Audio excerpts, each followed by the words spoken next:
Class 10th science. कुछ ऐसे questions जो कॉम्पिटेंसी बेस्ड हैं, यानी कुछ क्वेश्चंस को ट्विस्ट करके बताया गया है, सिंपल लैंग्वेज में नहीं बल्कि इनडायरेक्टली उनसे आपसे पूछा जा सकता है। So which of the following is an example of simple displacement. यहाँ पे पूछा है कि सिंपल डिस्प्लेसमेंट का आपको एग्जांपल बताना है। तो फर्स्ट ऑप्शंस गिवन है यहाँ पर इलेक्ट्रोलिसिस ऑफ वाटर, यानी आप वाटर की इलेक्ट्रोलिसिस करवाते हो तो वो किस में ब्रेक होगा? It will break into H2 plus O2। Okay, किसकी प्रेजेंस में? इलेक्ट्रिसिटी। सेकेंड ऑप्शन है द बर्निंग ऑफ मीथेन। अगर आप मीथेन को बर्न करते हो तो मीथेन का फॉर्मूला होता है CH4 plus O2, it will give CO2 plus H2O। Third option दिया हुआ है reaction of metal with acid. आपने कोई भी मेटल लेना है, उसकी रिएक्शन करवानी है HCl से। Okay, any acid you can take, ले सकते हो आप। यहाँ पे बनेगा NaCl plus H2। Fourth option दिया है the reaction of two salt solution to form a precipitate. आपको कोई दो सॉल्ट सोल्यूशन लेना है। सपोज आपने ले लिया NaCl plus BaSO4।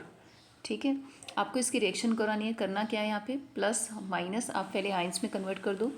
Barium plus sulphate minus, plus को माइनस से जोड़ो और माइनस को प्लस से, आपको न्यू प्रोडक्ट मिलेगा। ठीक है, तो उसमें आपको प्रेसिपिटेट फॉर्मेशन चेक करना है। बट यहाँ पे पूछा है कि आपको सिंपल डिस्प्लेसमेंट रिएक्शन बतानी है। तो सिंपल डिस्प्लेसमेंट का मतलब है कोई भी एक हाईली रिएक्टिव एलिमेंट या मेटल जो रिप्लेस कर दे लेस रिएक्टिव एलिमेंट को। ठीक है, तो फर्स्ट रिएक्शन में अगर आप देखोगे तो यहाँ लिखा है डिकम्पोजिशन ऑफ वाटर, यहाँ कोई रिप्लेसमेंट नहीं हो रही है। सेकेंड रिएक्शन में आप देखोगे कंबस्शन ऑफ मीथेन, यहाँ भी कोई रिप्लेसमेंट नहीं हो रही है। It is not the example of displacement. Third reaction में आप देखोगे तो सोडियम रिएक्ट विद HCl, यहाँ सोडियम रिप्लेस कर रहा है क्लोरीन को उसके एसिड से और गैस बन के निकल रही है हाइड्रोजन गैस। तो आप कह सकते हो this is the example of displacement. अगर आप फोर्थ रिएक्शन की बात करोगे तो यहाँ पे NaCl और BaSO4 मैंने लिया है, तो यहाँ पर जो है दो आयंस बने सोडियम क्लोराइड में भी और बेरियम सल्फेट में। ये दोनों आयंस आपस में एक्सचेंज करेंगे और दो नए प्रोडक्ट बनाएंगे। तो यहाँ भी कोई रिप्लेसमेंट नहीं हुई है मोर रिएक्टिव की लेस रिएक्टिव से। So the answer will be the third one. Okay, second question is which of the following is necessary condition for all chemical reaction. क्या नेसेसरी कंडीशन है सभी रिएक्शन के लिए? The reactant should be in the same state, क्या सभी reactions एक ही state में होनी चाहिए? Second option energy should be supply to the reactant, क्या हमें एनर्जी देनी चाहिए रिएक्टेंट को?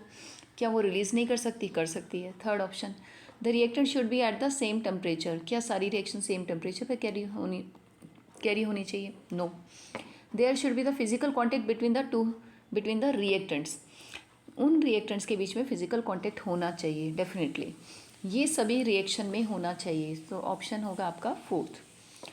Given below is the balance chemical equation for the thermal decomposition of lead nitrate. आपने लेड नाइट्रेट को ब्रेक डाउन किया, यहाँ मिला आपको 2 moles of PbO, 4 moles of NO2 and 1 moles of oxygen. जो ये कोफिशिएंट लिखा हुआ है एक्चुअल में ये क्या रिप्रेजेंट करता है? ये मोल्स को रिप्रेजेंट करता है, कितनी क्वांटिटी है, कितना अमाउंट है जिसे हम मोल्स की टर्म में रिप्रेजेंट कर रहे हैं। ठीक है, तो यहाँ पे 4 ऑप्शंस दिए हुए हैं आपको, तो आपको बताना है इसमें कौन सा ऑप्शन ठीक होगा। The first option is the ratio of the number of moles produced of the two substance, क्या ये मोल्स के बारे में बात कर रहा है? Yes. Second the ratio of number of atoms in the two substance, क्या ये कोफिशिएंट नंबर ऑफ एटम्स बता रहे हैं? नहीं। Third the ratio of mass produce in the two substance, क्या ये मोल्स, ये जो नंबर, ये कोफिशिएंट है, क्या ये मास बता रहे हैं? नहीं। The ratio of density of the two substance, क्या ये डेंसिटी के बारे में बता रहे हैं? नहीं। तो इसका आंसर क्या है? फर्स्ट। ये जो कोफिशिएंट है ये क्या बता रहा है? नंबर ऑफ मोल्स, यानी कितना अमाउंट आपने लिया है in terms of moles. So like this you will get the competency based questions.